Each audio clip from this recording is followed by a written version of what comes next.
बिस्मिल्लाहिर्रहमानिर्रहीम। अस्सलाम वालेकुम नाज़रीन, आप यूट्यूब चैनल देख रहे हैं। मैं इमरान खान हूँ। जो एटम बम मारा ना खबरों का, वो चट्ठा साहब ने, कमिश्नर रावलपिंडी ने, लियाकत चट्ठा ने, उसके बाद पूरे पाकिस्तान में हलचल मच गई है। ये कमिश्नर, मेरी बात आप याद रखिएगा, ये कोई ना कोई चंद चढ़ाएगा। मैं आपको सीरियसली बता रहा हूँ, ये मामला इतना सादा नहीं है जितना सादा दिखाई देता है। मेरे पास डायरेक्टली इस हवाले से कोई पक्की खबर नहीं है, सिर्फ कुछ इन्फॉर्मेशन है या कुछ हकायक हैं जिनकी बुनियाद पर मैंने ये राय कायम की है। ये इतना सादा नहीं है। हम सब जानते हैं कि धांधली कैसे हुई और कहाँ से हुई। कमिश्नर जो है वो मसले की निशानदेही कर रहा है, मसले की जड़ की निशानदेही नहीं कर रहा। एक ऐसा शख्स जो सुबह के वक्त खुदकुशी करना चाहता था, फजर के वक्त, और जोहर से पहले जो वो प्रेस कॉन्फ्रेंस करता है उसमें वो आधा सच बोलकर जाता है। वो ये कहता है मेरे पे दबाव था, मैंने गलत काम किया, मुझे फांसी दे दो। लेकिन वो ये नहीं बताता कि मुझे गलत काम करने का कहा किसने, ये वो नहीं बताता। वो ये भी नहीं बताता कि उस गलत काम का फायदा किसको पहुंचाया गया, ये भी नहीं बताता। यानी वो बता सकता था ना कि मुझे ये कहा गया कि नून लीग को जितवाना है, ये बात उसने नहीं की। वो ये कह सकता था कि मुझे फलां फलां बंदे ने फ़ोन किया या फलां फलां जगह से मुझे प्रेशर आया और ये प्रेशर मुझे इस अंदाज में डाला गया कि मैं मजबूर हो गया ये करने पे, ये भी उसने नहीं बताया। वो ये कह सकता था कि मुझे ये वाला लालच दिया गया था और इस लालच में आके मैंने ये काम किया, ये भी उसने नहीं बताया। अब देखिए, ये तो मुमकिन नहीं है कि एक आदमी अचानक अपने से ही फैसला कर ले कि मैंने एक सियासी जमात को हराना है और दूसरी सियासी जमात को जिताना है, और अपने तौर पर बाद में आके वो कह दे जनाब मैं कसूरवार हूं, मुझे फांसी दे दें, मेरा ज़मीर गवारा नहीं कर रहा और मैं सुबह खुदकुशी करने वाला था। अब जिस दबाव का वो जिक्र करते हैं, वो उस दबाव को एक्सप्लेन नहीं करते। जिन चीज़ों के बारे में वो बात करते हैं उनकी डिटेल में नहीं जाते। यानी वो बातें करके जज्बाती बयान देकर तो निकल गए, लेकिन कुछ हकायक हैं वो आपके साथ शेयर करते हैं। ये भी गर्दिश कर रहे हैं हकायक मार्केट में, मैं आपके साथ शेयर कर देता हूं ताकि कुछ चीज़ें तो थोड़ी बहुत क्लियर हों इससे। मैंने दिन को एक खदशे का इजहार किया था, वो ये था कि बहुत मुमकिन है कि ये पाकिस्तान के अंदर जो इंतखाबात हुए हैं उनको कलअदम करने की एक साजिश हो और कोशिश की जाए कि कुछ भी करके इंतखाबात जो पाकिस्तान में हुए उन्हें कलअदम करार दे दिया जाए। क्योंकि देखें, जो मतलूबा नताइज है ना वो हासिल ही नहीं हो सके।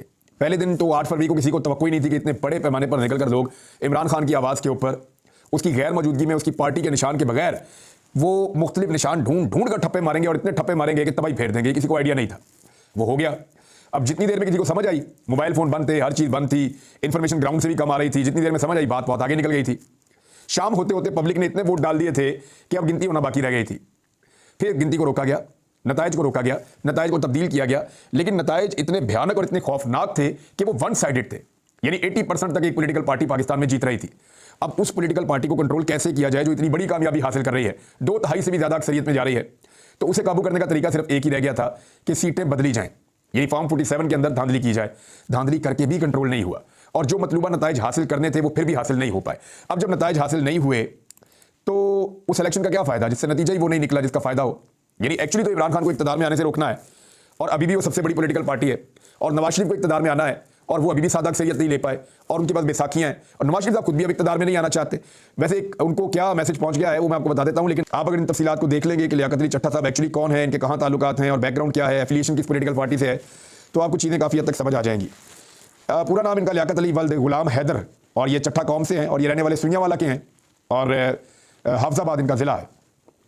गाँव में इनकी 24 एकड़ ज़रई ज़मीन है और इनके मकान जो है वालिद और चचा की मुश्तरका मलकियत है। 2 इनके बेटे हैं, एक अमार लियाकत और दूसरा नौमीर लियाकत। 3 भाई हैं और 4 बहनें हैं। और इनकी जो सियासी वाबस्तगी बताई जाती है वो पूरे ख़ानदान की PMLN के साथ बताई जाती है कि नून लीग के साथ इस ख़ानदान की सियासी वाबस्तगी है। इसके अलावा जनाब इनके हवाले से कुछ और चीज़ें हैं कि ये रिपोर्ट है मुताल्लिक लियाकत अली चट्ठा रावलपिंडी। ये रिपोर्ट जो है ये फौरी तौर पे एक मुरतब की गई है, वो आप समझ जाए कि रिपोर्ट फौरी तौर पे मुरतब कर ली जाती है आदमी के बारे में जो उसकी डिटेल होती है और वो ये मौजूद भी होती है नॉर्मली ऐसी रिपोर्टें। लियाकत अली चट्ठा वल्द गुलाम हैदर कौम चट्ठा सकना सुइयांवाला इलाका थाना वने की तारड़ और तहसील व जिला हाफजाबाद। कमिश्नर रावलपिंडी एक ज़मींदार घराने से ताल्लुक़ रखता है जो कि दौरान सर्विस मुख्तलिफ कलीदी पोस्टों पर तैनात रहा है और शहबाज शरीफ के वज़ारत आला 2013 से लेकर 2018 के दौरान CM सेक्रेटेरिएट में भी इंतहाई अहम जिम्मेदारी सर अंजाम देता रहा है। दौरान तैनाती लियाकत अली चट्ठा शरीफ फैमिली का ख़ास आदमी बन गया, ख़ुसूसन हमजा शहबाज का दस्ते रास गर्दाना जाता था। बाद अज़ां डिप्टी कमिश्नर फैसलाबाद भी तैनात रहा, जिसके बारे में आम फहम बात थी कि लियाकत चट्ठा हमजा शहबाज के ज़ेरे साया पोस्टिंग लेता है। साल 2013 के इलेक्शन में हमजा शहबाज लियाकत चट्ठा के घर सुइयांवाला भी आया था। लियाकत अली चट्ठा अपने ज़ेरे असर ख़ानदानों से PMLN के लिए वोट भी मांगता रहा है। लियाकत अली चट्ठा के बहनोई और चचाजाद भाई बशारत अली चट्ठा साइयांवाला का चेयरमैन यूनियन काउंसिल भी रहा है। दूसरे उन्होंने ताल्लुकात बताया कि इनके PMLN के साथ कहाँ कहाँ ताल्लुकात हैं। इनका एक बहनोई जो है वो पुलिस इंस्पेक्टर भी है ज़िला लाहौर के अंदर। फिर उन्होंने बताया कि ये ज़्यादातर अपना टाइम गुजारते हैं लाहौर रहमान गार्डन वाली रहायशगाह में। रहमान गार्डन वालों की बेटी जो है उनकी बहू भी हैं। और इसके अलावा ये बता रहे हैं कि इनका कोई बड़ा करप्शन का माली बेज़ाब्ती का कोई ऐसा स्कैंडल जो है वो अभी तक मालूम नहीं हुआ। ये ज़हनी और जिस्मानी तौर पर एक मजबूत आदमी है। ये तो है जी लियाकत अली चट्ठा का तारुफ।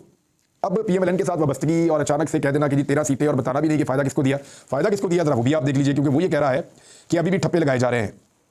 वो ये कह रहा है कि इस वक्त तक जो है वो सूरत हाल ये है कि ठप्पे लगाए जा रहे हैं और कोशिश की जा रही है कि जो फॉर्म 47 के ऊपर नतीजा दिया गया है फॉर्म 45 को उसके मुताबिक बनाया जाए।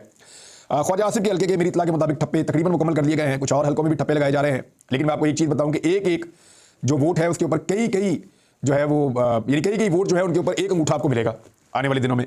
जब इन हल्कों को थॉरली चेक किया जाएगा, इन सबको इस बात का ज़ोम है कि इतने सारे हल्के खुल गए हैं तो ये धांधली जो है ये पकड़ी नहीं जा सकती।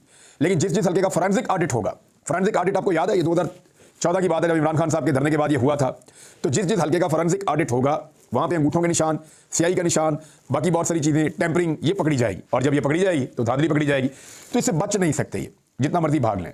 अब रावलपिंडी की 13 नशिस्तों में से 11 नून लीग के पास हैं, एक जो है पीपल्स पार्टी को दी गई है और एक जो है वो आज़ाद उम्मीदवार को कामयाबी दिलाई गई है। पाकिस्तान तहरीक इंसाफ को बुरी तरह शिकस्त दी गई है। हालांकि ये 13 की 13 सीटें पाकिस्तान तहरीक इंसाफ जीत गई थी। ये मैं आपको क्लियरली बता रहा हूँ कि NA56 से NA65 तक एक भी हल्के पर पाकिस्तान तहरीक इंसाफ को शिकस्त नहीं हुई। ये अब तस्लीम किया कमिश्नर ने कि उसने शिकस्त दिलवाई है। तमाम आरोप वो कहता है जी रोते रहे, हमें कहते रहे मुझे, लेकिन मैं उन पर दबाव डालता रहा हूँ। अब कमिश्नर तो आरोप पे दबाव डाल रहा था, आरोप को वो तो बता सकता है आरोप के कमिश्नर ने मेरे पे दबाव डाला। कमिश्नर किस दबाव में था उसने अभी तक ये बात नहीं बताई, लेकिन मुझे लगता है कि ये कमिश्नर कोई चंद चढ़ाएगा। उसकी वजह पता क्या है? उसकी वजह यह है कि ये आधा सच बोल रहा है और उतना बोल रहा है जितना इस वक्त जरूरी है इलेक्शन को कलदम करार दिलाने के लिए या इस इलेक्शन को मुतनादे करने के लिए। इलेक्शन तो मुतनादे है, लेकिन इस सारे मामले में सिर्फ फॉर्म 45 उठाए जाए और इंसाफ कर दिया जाए तो मैक्सिमम लोगों को उनकी सीटें वापस मिल जाएंगी।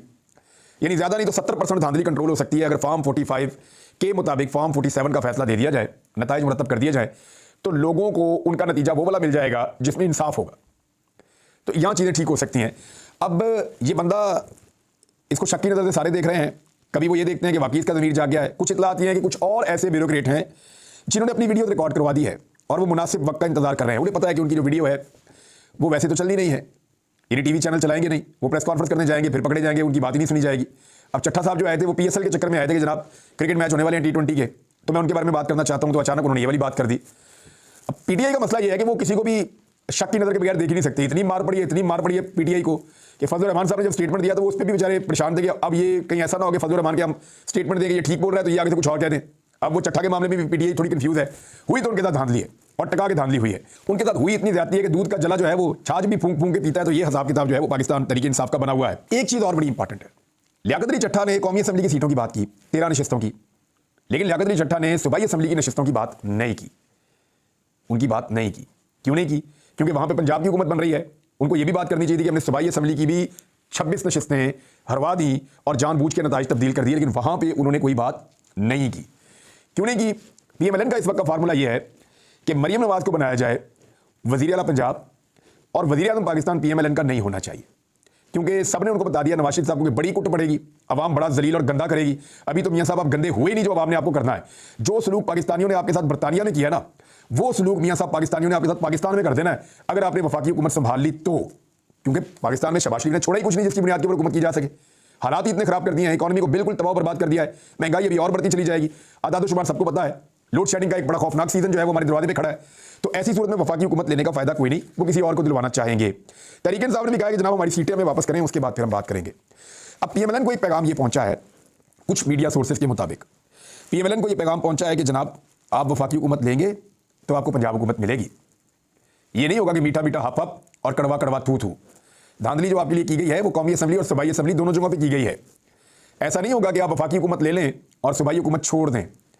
अगर आप वफाकी हुकूमत छोड़ेंगे तो जितने MNS की सीटें आपके हाथ से निकलेंगी उतनी आपके हाथ से MPS की भी दुगनी निकलेंगी, लिहाजा फिर पंजाब की हुकूमत भी आपके पास नहीं होगी। अब ये जो सिचुएशन बन गई है जिसमें PMLN को वार्न किया गया इस बारे में कि आप वफाकी हुकूमत लेंगे तो सूबाई हुकूमत आपको मिलेगी, इसमें ये चीफ इलेक्शन कमिश्नर का जो स्टेटमेंट आ गया है, इनको अगर आप इकट्ठा करके देखें और फिर उसके बाद आप देखें काजी फायद ईसा साहब को, वो अचानक आज टहलते हुए बाहर आते हैं और पहले भी वो आते रहते हैं यहाँ पे। मैंने हमारे रिपोर्टर से बातचीत की है, वो ये कह रहे हैं कि काजी साहब इस एरिया में कभी कभी आते हैं। आज भी वो आए, हमें मौका मिला उनसे बात करने का, हम गए वहाँ पे तो काजी साहब पहले तो बात नहीं कर रहे थे, लेकिन फिर उन्होंने खुद ही अलाउ किया बात करने का।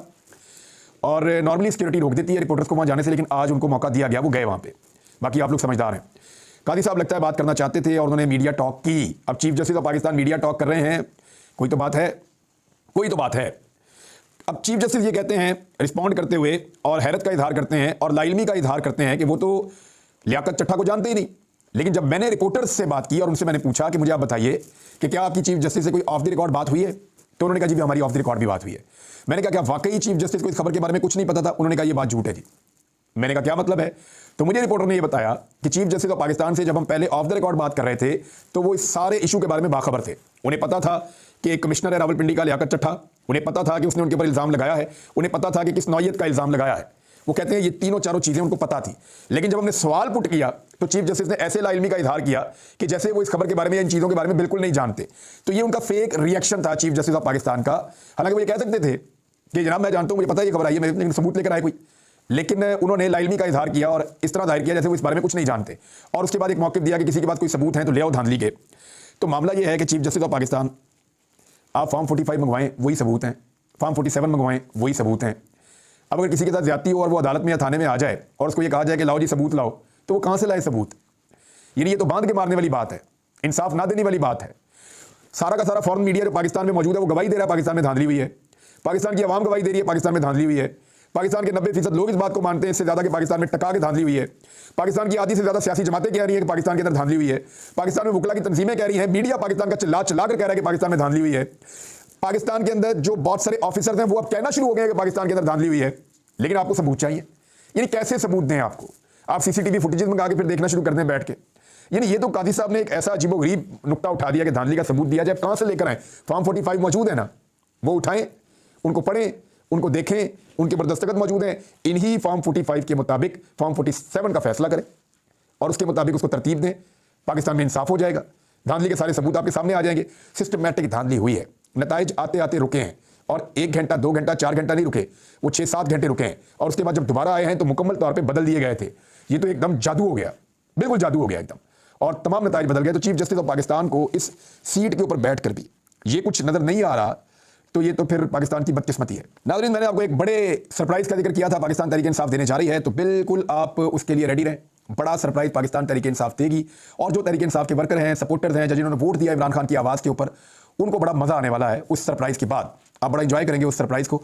आने वाले दिनों में पाकिस्तान तहरीक इंसाफ वो सरप्राइज देगी। एक और भी जो है वो शक का इजहार किया जा रहा है, गालिबन ये भी हो सकता है कि इस कमिश्नर से कोई वादा किया गया हो धांधली के बदले में, और इसने दबा के धांधली करवाई हो और फिर वो वादा पूरा नहीं हुआ, ये भी हो सकता है। लेकिन एक इम्कान ये है कि वाकई में इस शख्स का ज़मीर जाग गया हो। तो अगर इसका ज़मीर वाकई जाग गया ना, तो ये बड़ी तशवीश की बात है, बहुत तशवीश की बात है, क्योंकि ये ज़मीर अगर जागना शुरू हो गया ना तो बहुत सारे लोग तत्ते तवे पे बैठ जाएंगे। अब तक के लिए इतना ही, अपना ख्याल रखिएगा।